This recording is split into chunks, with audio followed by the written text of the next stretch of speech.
Good morning, everyone. This is Lick Kenobi here, and today I have just saw this news. This came this morning, but this was 2 days ago. This video I watched the Geeks Gamers Daily, and Jeremy was talking about this, so I'm gonna give you guys my thoughts on this video and so far that I've read and everything. It doesn't surprise me for what's happening. So let's take a look at this, shall we? In 3, 2, 1. To the stage, Sarah Bond, president of Xbox at Microsoft, for a conversation with Bloomberg's Dina Bass.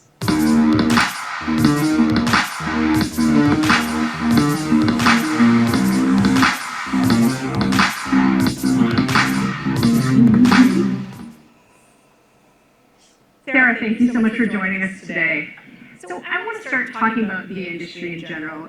You and Microsoft Games CEO Phil Spencer have been raising kind of the alarm that the video game industry is just not growing, and there's a real need to figure out how to reverse that. What's causing the issue, and how does Xbox turn it around?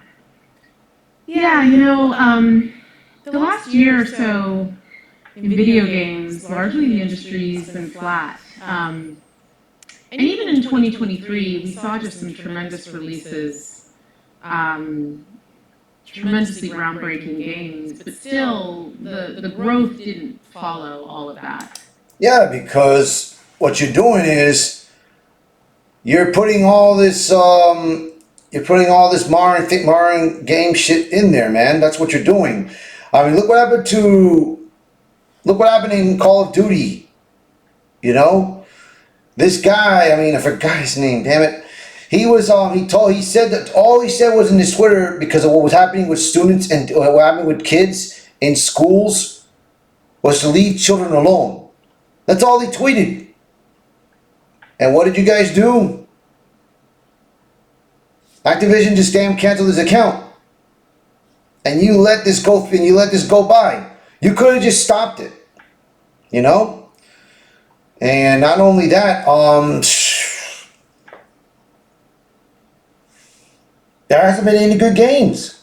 There hasn't been any good games that interests us. There has not been any good games.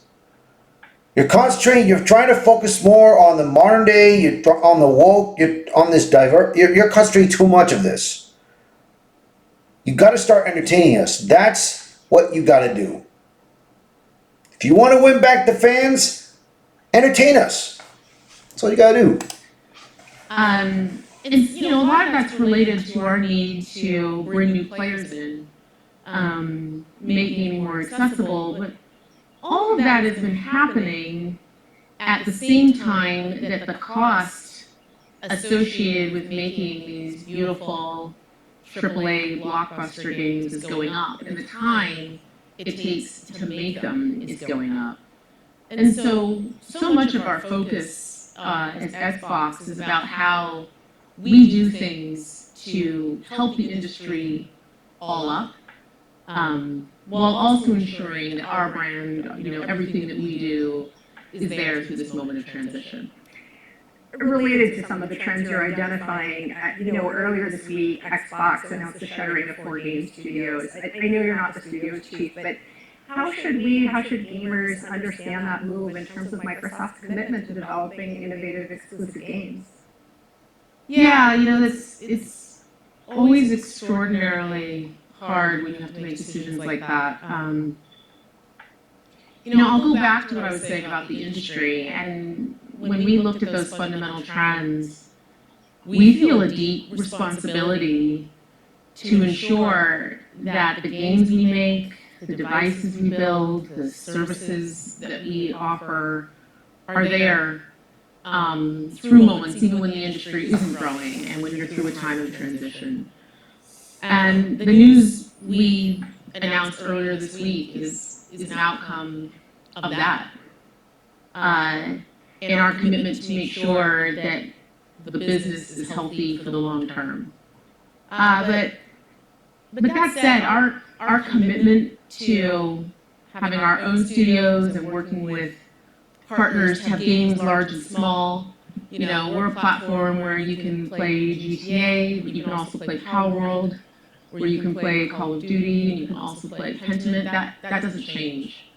And frankly, our commitment to Bethesda and the role that it plays is part of Xbox and everything we do. It's actually been pretty fantastic. I don't know if you've gotten a chance to check it out.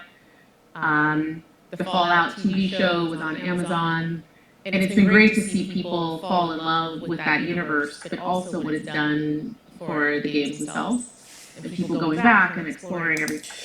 The Fallout TV show, it has a mixed audience, and I will say that because I have had comments on my video when I told them that for me, like I said, I'm going to say it again. Like for me, when I saw Fallout, the TV show, I've never played the Fallout games. I've never played the Fallout games. So like this, for me watching the show, it was good. I enjoyed it, but I asked people if they want to tell me what they saw that they didn't like. Post a comment, man, and I'll listen to it. And I listen to people around YouTube like Fear the Beardo. He explained it. Gara Neurotic, he explained it, and like Beardo, he enjoyed it, but he did not like. But there were things that he did not like that was on the modern day aspect of it, you know. And I believe Gary said the same thing, and other people said it, and it's like this. You know, you have to understand, dude. A lot of people right now, nowadays, a lot of these games, a lot of these shows, a lot of these movies that we've been watching right now or playing, it has mixed reviews and a lot of people that are picky, you know, and I hate that, especially myself. I hate being picky. Everything that is inside of that. There's some other great things that are coming from our studios later this year. Indiana Jones and the Great Circle. I was a big indie fan growing up. Looks like you were too. So you should check that out. But really right now for us and our teams, our focus is on the people impacted. Yeah, but that Indiana Jones game is for modern day audiences. One of the things that was most upsetting both to Xbox. Remember that, people. Modern day audiences. In particular, just created. Look what happened with Starfield. Capacity in terms of engagement and won a ton of awards. Look what happened with that game. That game was a major disaster. You know, one of the things I really love about the games industry is it's a creative art form. And it means that the situation and what success is for each game and studio is also really unique. Like there's no one size fits all to it for us. And so we look at each studio, each game team, and we look at a whole variety of factors when we're faced with sort of making decisions and trade-offs like that. But it all comes back to our long-term commitment to the games we create, the devices we build, the services, and ensuring that we're setting ourselves up to be able to deliver on those promises. Talking further about growth, and one of the key focus areas for Xbox in terms of growth, and this was also one of the key bets in the Activision acquisition, was mobile. Mm-hmm. What's the Xbox plan for future mobile gaming, and when can we finally see it? Yeah, I don't know why. It feels like it's been a long time since we announced the Activision acquisition, which we completed in October. And the whole thesis. I don't know why. They haven't, I mean, right now they haven't announced any games that would interest me besides Indiana Jones, but the problem is, besides the Indiana Jones game is Inner Circle, but at least right now that I've read that it's going to be coming on Xbox Game Pass, well, I can see it for myself instead of me paying for it. But the problem is, man, is just that mobile games. Does anybody hardly play mobile games? I only play so little right now. Because right now for me, whenever I'm entertained, when I go to work or whatever, I just watch videos of old TV shows, not the new that we have, old TV shows. So, I mean, I'm just trying to figure that out. Like, why are they talking about mobile games? You know, about that. A lot of why we did it was about mobile. And Let we me felt see if I can- strongly that there has been an opportunity for there to be an experience on mobile that is centered around gamers. here We we talk a go. lot about how there's 3 billion gamers in the world.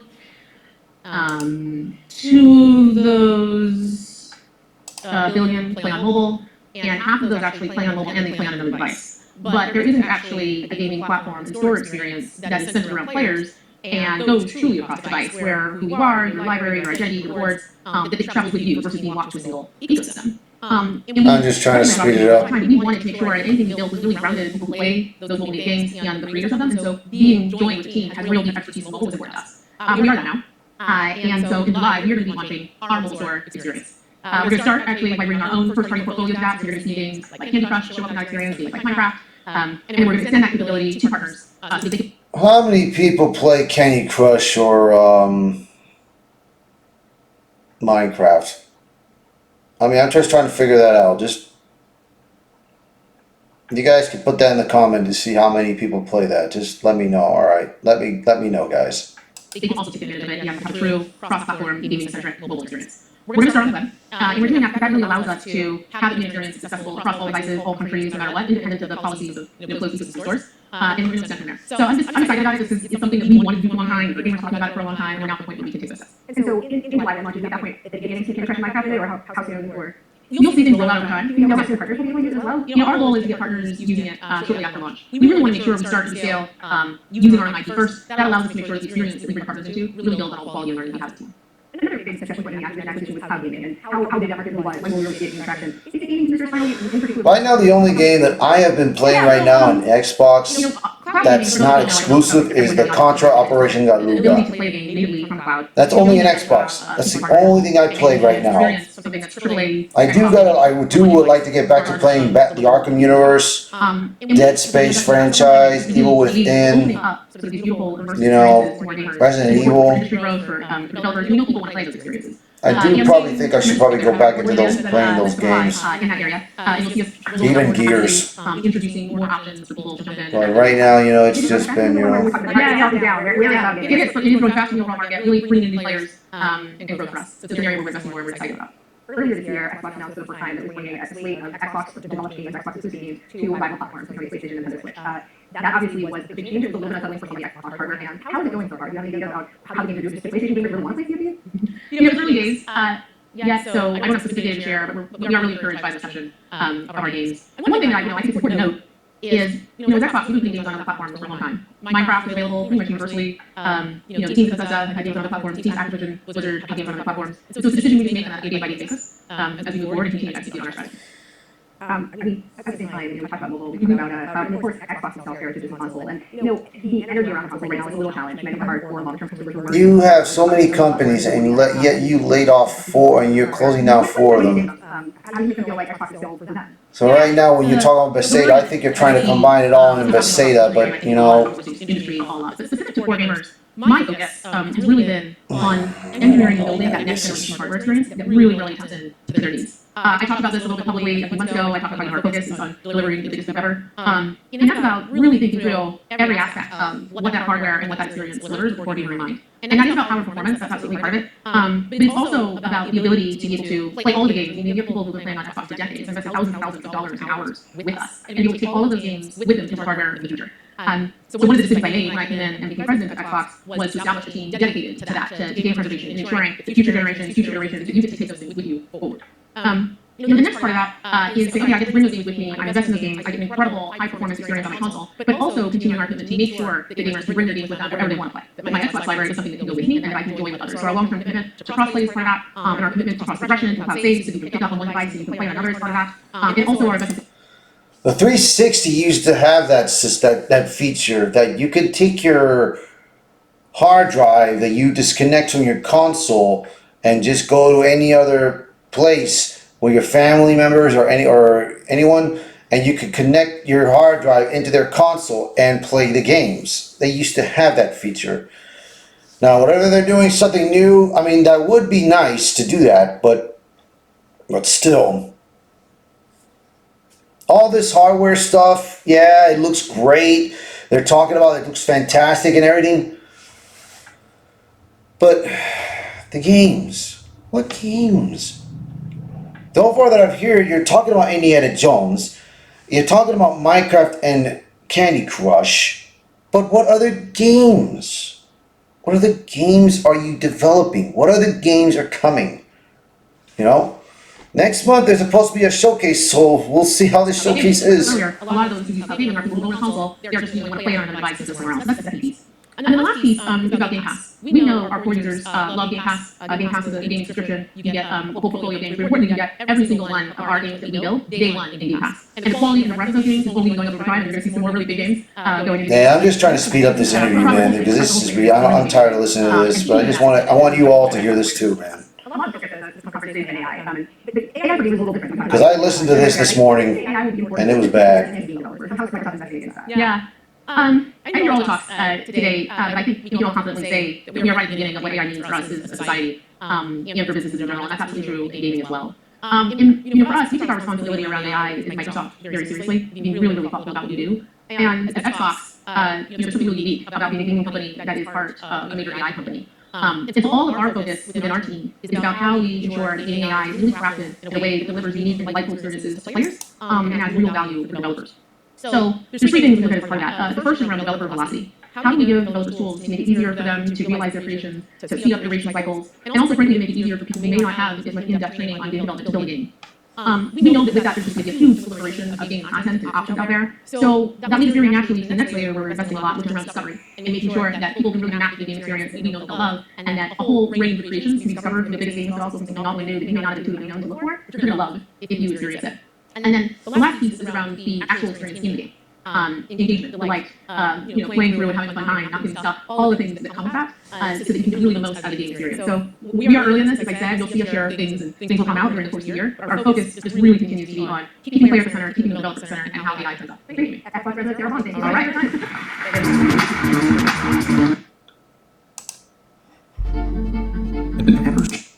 All right, so that's it for right now.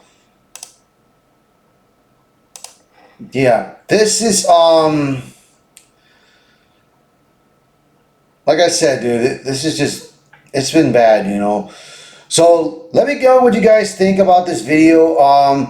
If you're new to, if you like this video, hit the like button, post a comment below, tell me what you guys think about this, share this video out there, and if you're new to the channel, hit that subscribe button for me, and I will talk to you guys later. Bye everyone.